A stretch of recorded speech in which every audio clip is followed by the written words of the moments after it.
So hi, welcome back to my channel and this is Ronald Corpus Official from YouTube. So shout out po sa lahat na hindi pa nakasubscribe ng aking YouTube channel, Ronald Corpus Official. And for this content is pag-uusapan natin yung continuation ko ng aking vlog about symptoms of ear mites in a cat.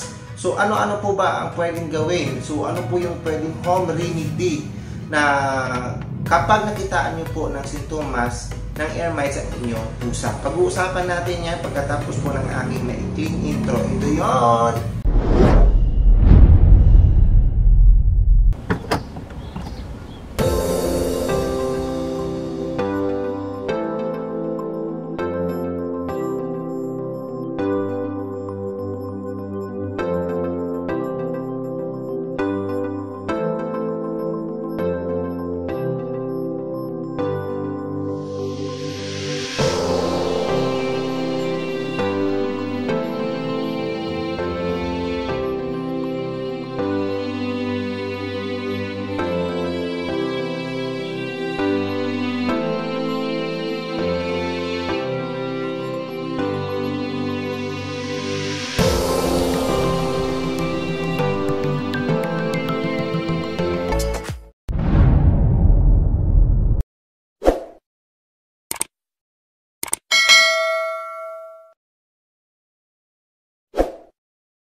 Ano po ba ang pwedeng gawin pag nakitaan po ng sintomas ng ear mites ang isang pusa? Meron po ba itong home remedies or home remedy para po sa ear mites ng isang pusa?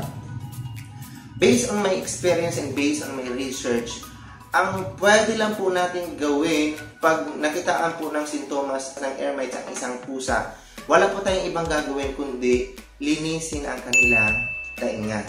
So, bakit? Lilinisin po natin ang kanilang tainga para po maibsan yung kanilang nararamdamang pangangati, disturbance sa kanilang pagtulog, stress, etc. etc. So, wala po tayong ibang gagawin kundi linisin. Kailan po ang tamang oras ng paglilinis? So, what is the best time na paglilinis ng kanilang mga tainga? So, based on my experience, so ang oras po na dapat maglinis ng isang tainga is pagkatapos po maligo ang isang pusa or pagkatapos nyo pong paliguan ang inyong pusa. So, promise, hindi po kayo mahihirapan na maglinis ng kanilang tainga. All you have to do is paliguan ang inyong pusa and then huwag nyo muna siyang i-blower. All you have to do is punasan mo lang siya ng towel and then after mo punasan ng towel, saka mo siya lilinisin na ang tainga ng inyong pusa. Hindi po kayo mahihirapan maglinis ng pusa. It's because ang pusa po ay nilalamig pa siya. So, hindi po siya nagko-contradict doon sa paglilinis ng tainga mo. Unlike with na wala kang, hindi mo siya pinaligot at saka mo lang siya nilinis. No, hindi.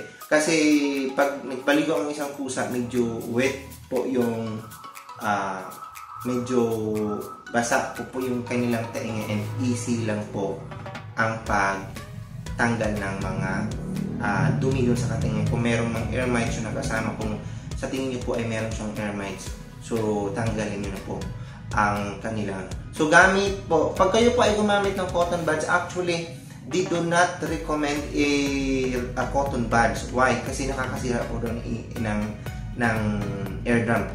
Pero ako, ang ginagamit ko is cotton buds. But, depende po sa paggamit nyo ng cotton buds. Hindi yung itutulak nyo paloob yung isang gamit, no? Hindi. Ipasok mo yung cotton buds, saka mo siya kakahirin palabas. Now, depende po sa inyo kung paano nyo i-handle ang paglilinis ng isang tenga. So, use cotton buds din, tapos kahigin mo lang siya palabas. Hindi yung pagala, ganun, tapos tusok ng ganun. Wala nga sira yung tenga ng inyong pusa. Bukod dun sa ear mites na nandun, ay sira ang eardrum ng inyong pusa. So, be careful sa paglilinis ng tenga ng pusa. And, second one, kung ito po ay, sa tingin nyo po ay lalong lumala o walang pagbabago for 3 times mong attempt ng paglilinis ng inyong pusa. So, ganun pa rin ang nangyayari. Wala na po tayong magagawa kundi dalhin po sa vet ang inyong mga alagang pusa. Urgent. So, kung sabi nga nila, if symptoms persist, consult sa doctor. So, dalhin niyo po agad sa isang veterinary clinic at makita po ng isang eksperto tulad ng veterinary doctor para po mabigyan po siya ng karampatang lunas or angkop dun sa kanyang category ng kanyang air mites. Kung ito po ba ay nag-uumpisa pa lang, malala na, and then the doctor will give you the kind of medicine na dapat dun sa kanyang karamdaman na air mites, kung gaano nakadamage ang kanyang tainga.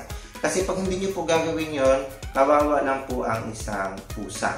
Bakit? Kasi ang isang pusa, pag na-stress na po yan, hindi nakakatulog, nagkalagas ng balahibo, nagkakaroon ng galis, nagkakaroon ng galis, and then,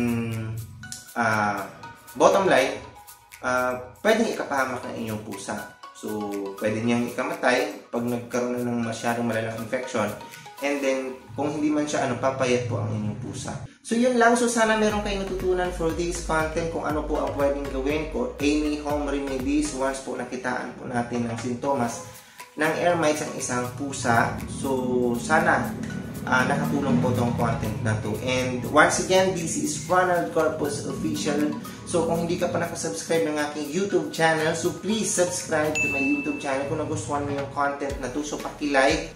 And kung ito po ay karapat-dapat i-share po natin para po sa kaalaman natin lahat. And don't hesitate to leave a comment, any suggestion, opinion for the next vlog, additional information for this content. So, you're free to leave a comment. And pinaka-importante sa lahat guys is huwag niyong kalimutan i-click ang aking notification bell para updated kayo sa lahat ng video na gagawin ko dito sa YouTube. So, from the bottom of my heart, this is Ronald Corpus Official. Nagpapasalamat sa inyo sa malaking suporta ng aking YouTube channel. And thank you sa inyong lahat. And God bless. And I love you all. And bye-bye.